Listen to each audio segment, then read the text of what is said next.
Un bouquin d'une petite boîte d'édition, Moisson Rouge. On n'en reçoit pas souvent. Et autant le dire tout de suite, moi j'ai carrément aimé. C'est Kike Ferrari.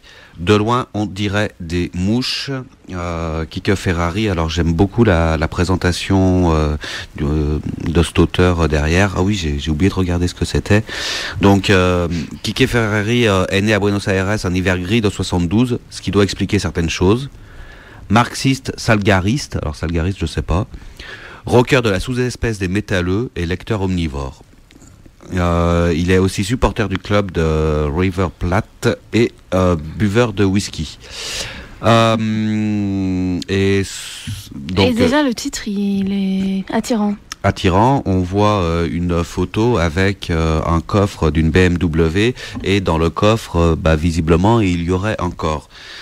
Cette histoire, c'est l'histoire, c'est 6 heures en fait, dans la vie du senior Machi. Ça se passe donc à Buenos Aires. On sait que le I en espagnol ou en argentin, il est pas très fréquent dans les noms. Donc le seigneur Machi, si on le remplace plus par les lettres traditionnelles, ça ferait plutôt le seigneur Macho. Et il semblerait que ce soit effectivement le cas. Parce que c'est une ordure à grosse couille, évidemment. Self-made man qui a commencé sous la dictature argentine à faire des affaires, et puis à un moment il a été, comme c'est dit dans le bouquin, il a été obligé de développer des liens dans le monde politique parce qu'il allait y avoir une période de constitutionnalisme, donc nécessité d'avoir des liens avec les constitutionnalistes. Et en fait, voilà, l'histoire commence avec Machi qui termine une nuit avec une prostituée et le nez plein de poudre blanche, et il prend sa splendide BMW, il prend l'autoroute, il est très content de sa vie, comme ça, il a la réussite, la BMW est une réussite, le fait qu'il puisse se payer des putes, fait partie de la réussite. Le fait qu'il ait un costume, je sais plus, Armani ou je sais pas trop quoi, la Rolex, tout ça, il a réussi, ce sont des signes extérieurs de réussite. Et puis, à un moment, il crève sur l'autoroute avec sa BM. Alors, il sait que la plèbe va se moquer de lui avec sa BM sur le bord de la route.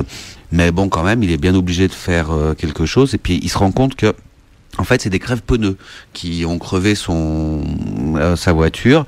Et puis à un moment comme ça, là, il va chercher le cric dans le coffre, et là, il découvre un cadavre. Et il sait pas d'où ça vient.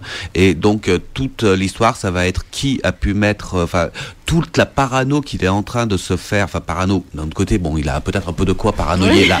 Mais en tous les cas, toutes les questions qui se posent sur est-ce que c'est mon directeur du service de sécurité, qui ça pourrait être, pourquoi on a fait ça, pourquoi on vient me faire chier, parallèlement, on a quelques flashbacks qui racontent son accession, un peu des pans de sa vie et son ascension sociale. Visiblement, Kike Ferrari n'aime pas trop les gens qui ont réussi socialement. En tous les cas, ce type de personnage, et je peux le comprendre. Donc, ça donne lieu comme ça par effet miroir à une critique très très acerbe de ce personnage, de son milieu, et de sa réussite. Et j'ai trouvé vraiment très bien ce bouquin. Il se lit assez vite. À noter que il y a 4 phrases en exergue écrites publiées dans la langue d'origine. Donc il y a de l'anglais pour Jim Thompson, il y a Karl Marx, il y a tout ça, et la dernière c'est Raoul Walsh.